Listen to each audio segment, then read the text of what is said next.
Hey, Tony. Hello, Conrad. Good Hey, how afternoon. you doing? Okay, pretty good. Can you How hear me all about right? you? Fine? Can you hear me okay? Yes, yeah, just Now, I fine. want my students to be able to hear you, and they should be able to hear you. They're in the classroom with me. Okay, but I can't see Let them. Tony know you're here. Say hi, Tony. Hey, guys. Hey, Now, girls. but I've got to get you to hear them. So let me see. It usually comes right through. Okay, testing, one, two, three. Testing, test, test. More sound. Testing, one, two, three. Check, check. When I run the audio video Sure, here, I I hope do you're this all running the it time. all. Check, check. One, two, three. Check. Testing. No luck so far, huh? No luck. No, I'm hearing you through. I have it hooked up, and usually the sound comes through. Check, one, two, three. Testing, testing.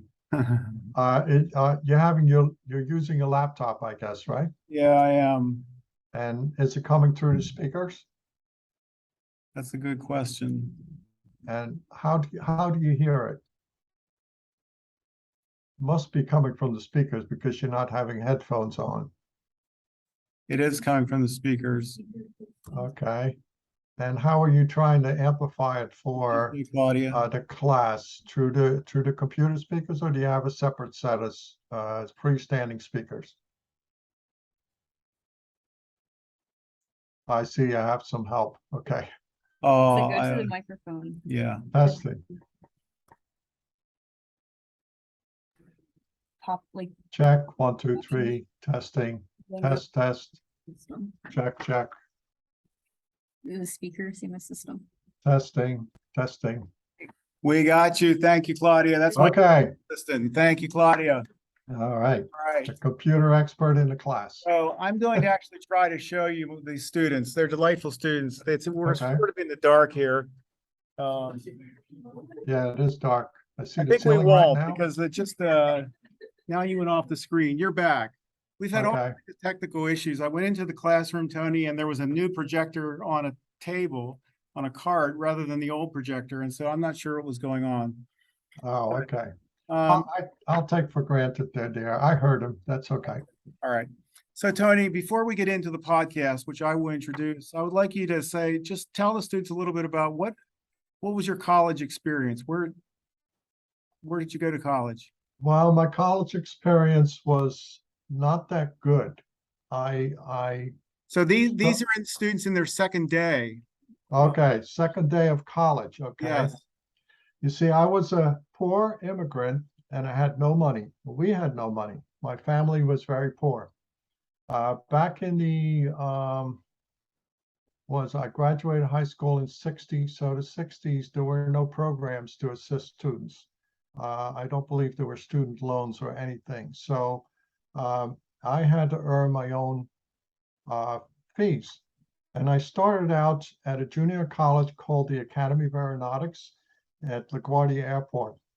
And I took electronic engineering and I graduated there. It was a 2.5 year course. Then I started looking for work and I found somebody told me NCR Corporation, that was the cash register company, was looking for people with computer interest who wanted to join them. And so I went there, and it turns out they were giving out tests, see if you had an aptitude for computers.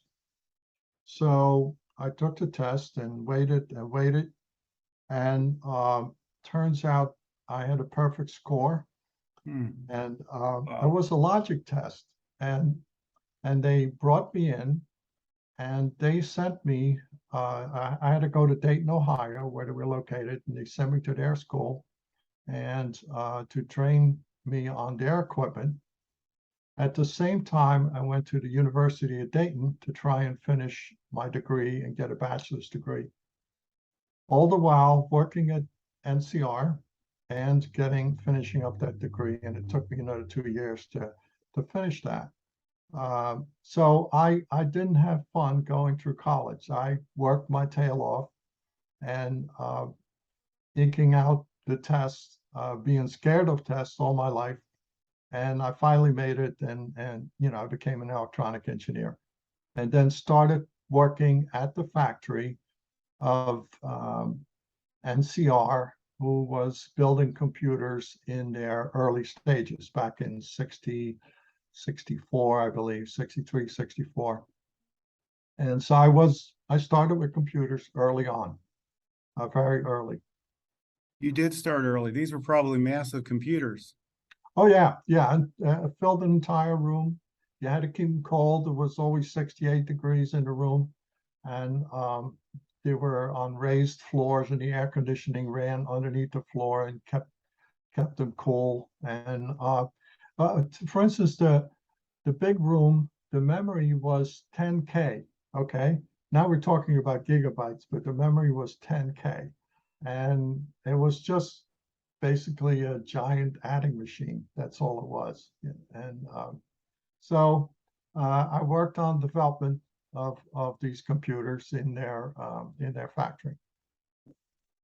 So Tony, if you were, what kind of counsel would you give to students today who are starting in their first week of classes? Based on what you've learned in your life, what would you say to them today?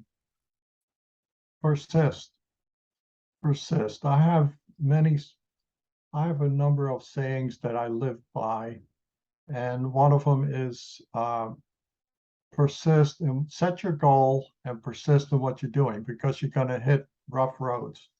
It's going to be tough sometimes, unless you're wealthy, but and even for the wealthy, it's hard sometimes.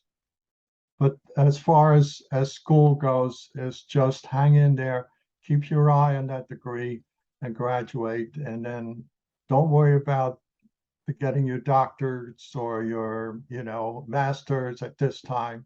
Wait until you graduate and then think about that. Set an attainable goal.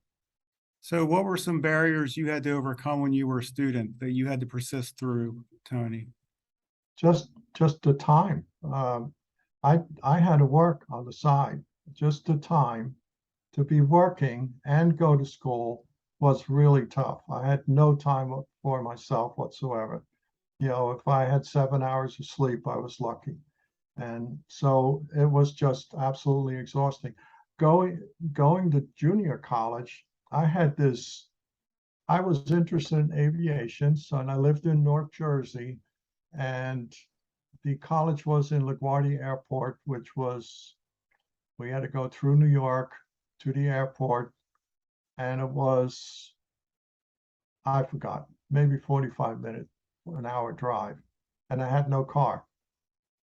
So we had a neighbor. He dropped me off at a shopping center. Then other guys that lived in Jersey would pick me up from the shopping center and drive into school every day. And I didn't even have money for lunch a lot of times. Just didn't have money. I would work Saturdays and holidays. My summer vacations were all work, but I made it. You did make it. Yeah.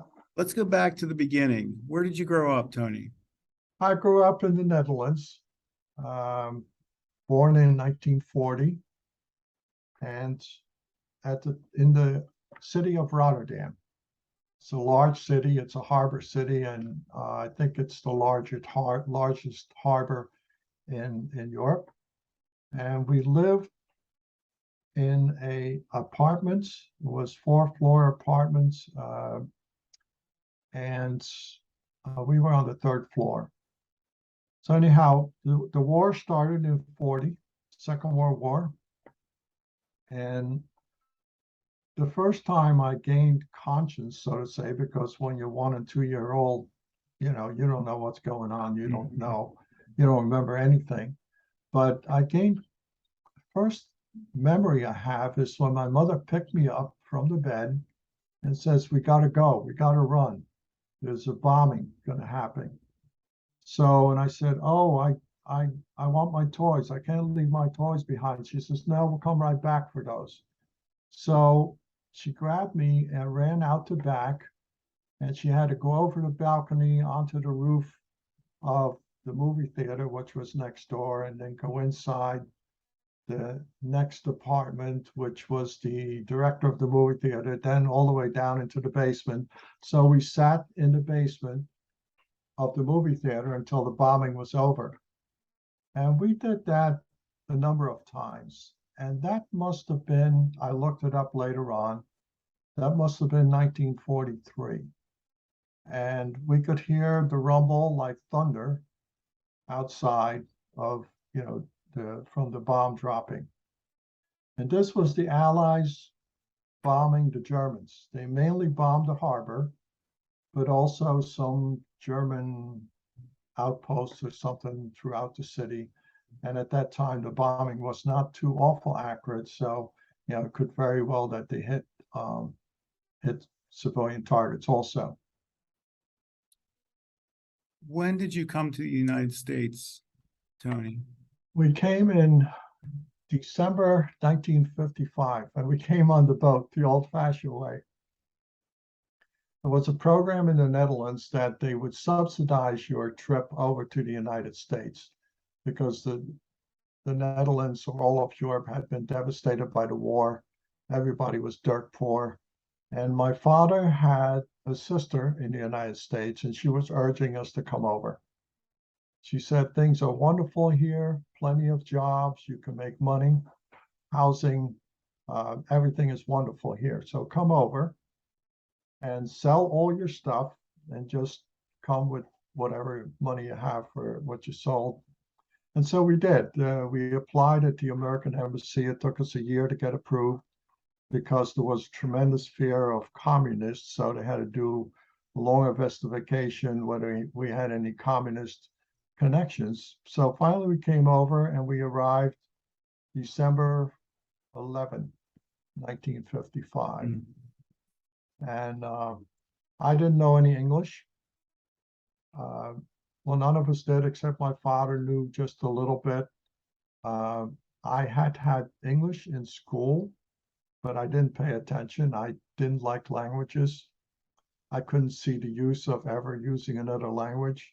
So I didn't know English. I knew yes, no, and table and, car, basic words, but that's it.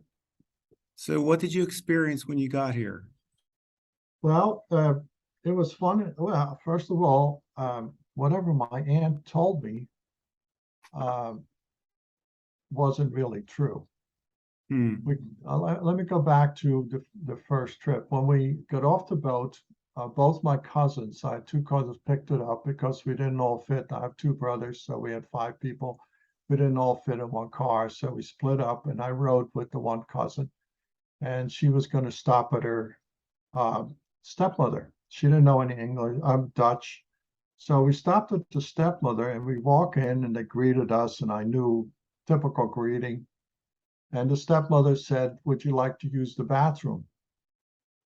So I'm thinking, what do they want? I don't need to take a bath. Do I smell? Or, why are they asking me to use the bathroom? So I politely said, no. I thought, is this maybe a custom here? Brand new, day one. So we continue on. They said, okay. So we continue on, and we wound up at the final destination, which was my aunt. And again, when I walked in, they said, would you like to use the bathroom? And I go, whoa, this is a custom here that people take a bath when they first enter the house. Now, in Europe, you call it la toilette, or, the toilet, or the WC. And if any of your students have traveled, they would know that, but nobody calls it a bathroom or a restroom. Restroom is another thing that, blows your mind.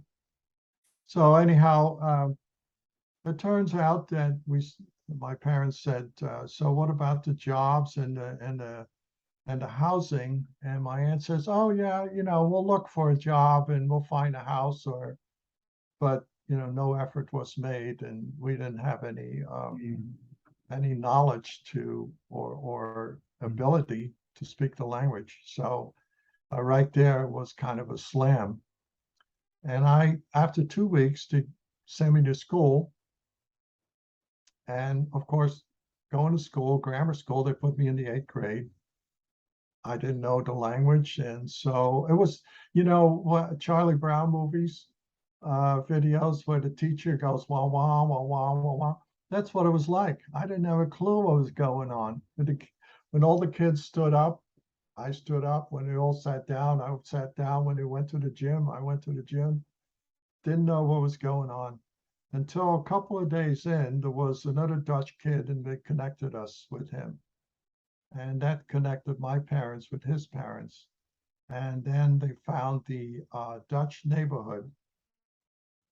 And we still moved to the Dutch neighborhood. They helped us transition that. And that was an easier transition because now we could, speak in Dutch and ask others and how to do things here in the US. So as a result, I have a tremendous empathy for new refugees that could come here, like for instance, from Ukraine or Afghanistan lately.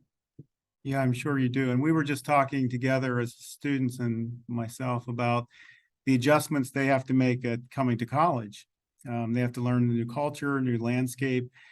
You had to do that in a really big way, coming to this country. What did you learn about yourself and about that through that experience of needing to find your way in a new space, in a new place? How did that form you? How was that useful to you later, Tony? Well, for the longest time, I felt very insecure. Um, I think it wasn't until I got into my 40s that I became more secure and I could look back. I learned to persist, to set my goals and persist, and that paid off if I kept my eye on the goal. I learned, yeah, I guess a lot of lessons. What can I say? That I had abilities. I had an ability to contribute, and whereas for the longest time I would think that I was lesser than anybody else. Uh, I had to struggle through high school. I had to struggle because I didn't know the language, and of course you have to write a paper, you have to read books, etc. Learn a history that I never had grammar school. I never had grammar. Okay, so I really had to work hard, and it gave me a work ethic. It gave me a work ethic later on. So what did you end up doing then? You went to college, and how did you spend the rest of your career? What were you doing, Tony? Well, I worked in the development area of NCR and developing computers. I was part of a team, and they sent me out as field engineer. And I had an opportunity to go back to the East Coast because I lived in Dayton, Ohio. They sent me back as field engineer, and I was the regional troubleshooter and engineer for the Northeast. And I did that for a while, and I sort of became tired of electronics. What started out as an interest and a hobby, when you do it as a job, it's not always as good. And I found that working in software was more to my liking. So the company allowed me to switch over to a software developer. They taught me how to code, how to develop software. And through that, I became the regional expert in banking systems because they were selling packages. They were selling payroll packages and general ledger packages, banking packages. So I became the regional expert. One of the large banks in New York was putting in a package, and they pegged me to oversee that. So they said, would you like to work in New York? I said, no way. I was scared of New York, as many people are scared of big cities. They said, well, you go. It's either or, you know. And so I went, and for a year, I put in the banking system, and then the bank hired me as a first level manager. I worked my way up over the next 8 years, and towards the end, I was vice president of IT in a large bank called Manufacturers Hanover Trust, which doesn't exist anymore. They were bought out by Chemical Bank. So, Tony, you're taking a course right now on writing your story that I'm facilitating. How are you finding Right. that? You've been one of my resistors initially, but now you're writing 30 pages at a shot. So what's going on? Yes, yes. Well, what happened is the course wasn't defined very well. I didn't know what to expect, and I didn't know what to do. And not your fault, but the people who promoted here in Garden Spot didn't communicate it very well. All they said, we're going to have a wisdom course, and we'd like you to be part of it. No clue what this was. So I like to have more structure. I'm kind of a structure guy.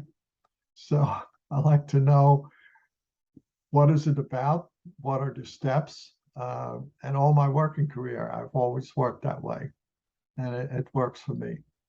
So, but after a couple of lessons, it became clear what this course was about, and I still have a few questions, but it's much clearer now, and I enjoy it. And something has happened that memories are being unleashed, right? Are released. Tremendous memories, because I started writing. For my children, I had done a verbal review of my life, and I talked for 2 hours. But if you do it verbally, you just don't have the time to remember everything. But I started writing, including what I talked about before, the bombing, where I first became conscious of my surroundings. And all kinds of things popped up, and they still do. As I write, just all kinds of memories pop up that connect to what I've written already. How are you experiencing that? What's that like for you? Are you enjoying it? It is. I think it's cool as anything. I just, oh wow, yeah, that's what this is, and that's what that is. And as a result, I went to ancestry.com and I joined them. And I've been looking up things on the internet. For instance, like I mentioned before, the bombing happened in 43. I looked that up. So, it's enjoyable. Can you tell us one or two things you've learned that you remembered that you had forgotten?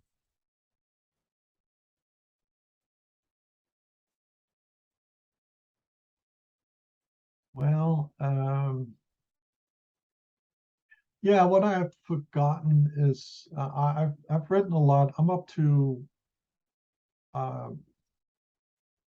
13 years of age now, 13, 14. I'm going in sequence. But one thing I had forgotten is that at the age of 13, I worked in a pickle factory as a pickle packer. And it was a job I got myself because I wanted to go to summer camp. My dad says, I don't have money. It was Boy Scout camp. And he says, we don't have the money to get you, whatever you need, backpack and sleeping bag.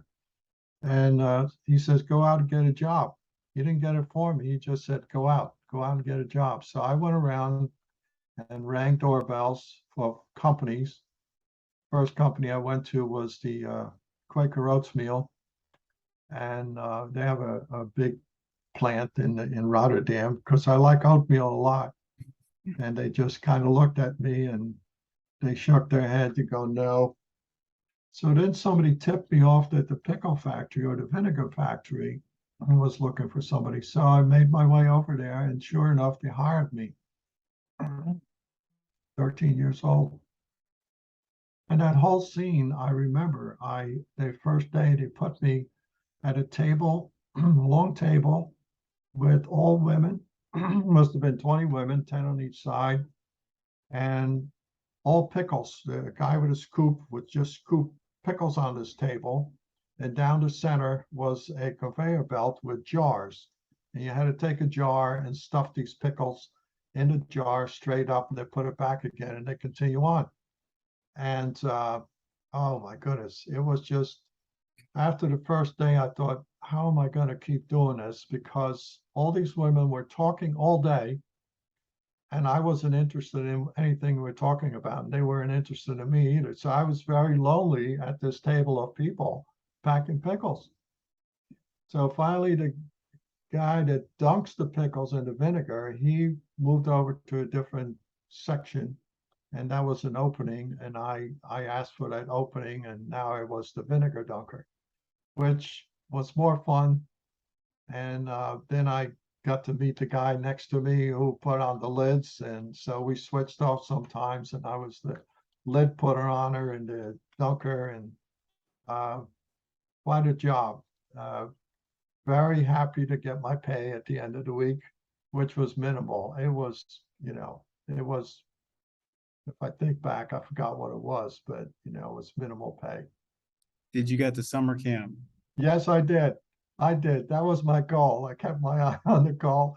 Oh, another good thing in the pickle factory that I remembered is lunchtime, we were allowed to eat a jar of pickles. So we and I love pickles, and it just, oh boy, I have a jar of pickles with my lunch. So What kind of pickles were they? I don't recall. I don't recall what they were, what kind of type they were, but I didn't need a whole jar. We would share a jar with the other people that like pickles. Yeah. Well, Tony, it's great having you here because you'll see these students in a few weeks. Okay. Connect with them. And I just really appreciate you taking the time to share with us. Does anyone have a question for Tony? And just shout it out and I'll repeat it for him. Given what you've heard, any questions for Tony? Yes. What it's like living in the garden spot village with like people like with searching for intelligence, like within the God. So what's it like living at Garden Spot Village with other people who are also on this process of looking for wisdom and in this age of your life, what's that like living there in that space? Well, first of all, living here has been great. Sometimes when we talk to our relatives who we don't see very much, or friends, they think we're living in an old people's home. I equate it to living on a cruise ship. There's always something going on, all kinds of activities you can participate in, except it never leaves port. You can always go into town or, but it's been great living here.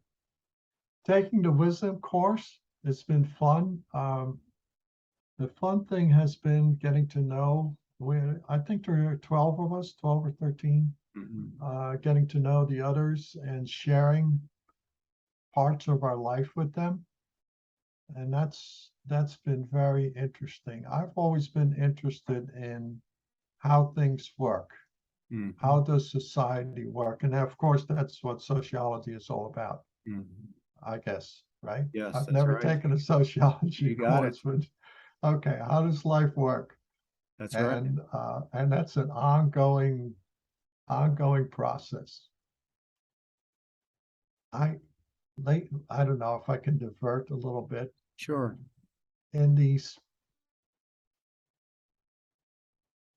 past 6 years, I've been interested how politics works, and seeing how Trump was elected, and I kept thinking, how can that be? How can this work? And I have many people here, a number of people here in the village that we know, and they believe in conspiracies. And I keep thinking, how does that work? And of course, we have the internet, you can study that. Going back to World War II, after the war, I was mystified how the German people could be so, because they were awful, how they could be so awful. They were like monsters. It's almost like what Russia is like now. Mhm. For many, many, many, many years, the Dutch didn't like the Germans at all because they trashed the country. They were mean, they were awful. And I kept thinking, how can that be? How can an evil man like Hitler become in charge of so many people? There's one of him, and there are millions and millions of Germans in that country. Until I found out that he was elected. His party was elected. So how that all works, I have a great interest in. It's a little sobering, but to hear you talk about that, do you see any similarities between what's happening in the United States and what you experienced in Germany and the A Netherlands? lot of similarities, yes. The same attitude by many people. And it really kind of worries me. It scares me. Although I hopefully things will not go the wrong way until I'm long gone. But it it was going the wrong direction, and I don't know if we're going the right direction yet. But um, it is scary. Yeah, it's a lot of similarities, and we could see similar things happening in other countries who are ahead of us with Brazil and Bolsonaro. Tayyip Erdogan in Turkey, who is also president for life, and Hungary. And some of these countries are ahead of us with their single party structure. Um, I guess you can equate it to fascism if fascism is sort of a loose definition, but yeah, yeah, And Tony, if I've calculated right, you're 82. yes. You're amazing. How have you stayed so engaged in the world as you've gotten older? What has kept you engaged? Part of it is luck. I don't know. I feel I'm in pretty decent shape, but can I attribute it to anything? I don't know. I try to eat well, don't eat junk food. I've always had interest in others, in other people, in Mhm. how things work, whether it's mechanical or sociologically. Once I read an article, and they did a study of people who lived a long time, and they said, what is the common denominator? And they do these studies different times. And the one thing that really hit me is those people who can deal with loss seem to have better chance of longevity. This means loss, monetary loss, loss of friends or relatives, and how you deal with that. If you can deal with that, it gives you a better chance of longevity. Why do you think that's the case, Tony? That loss leads to you think loss would create anxiety, lead to depression, lead to heart failure? Long, yeah, long lasting anxiety, dwelling on your loss, and long lasting anxiety. Yeah, and anxiety is a killer. Um, and depression, of course. And I've had plenty of losses, and You and have had. I found I can deal with it pretty well. To the point where at one time I had a terrible loss of a divorce, and it kind of came out of nowhere. So I felt I had to see a counselor, And the counselor said to me, you got to give it time. You have to go through the grieving process because I just wanted things to be okay. You know, I'm all right now. I'm good to go. But yeah, Thank you, Tony, for sharing that. okay.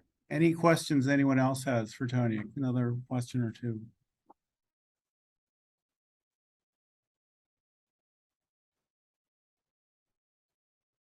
Tony, thank you for being with us.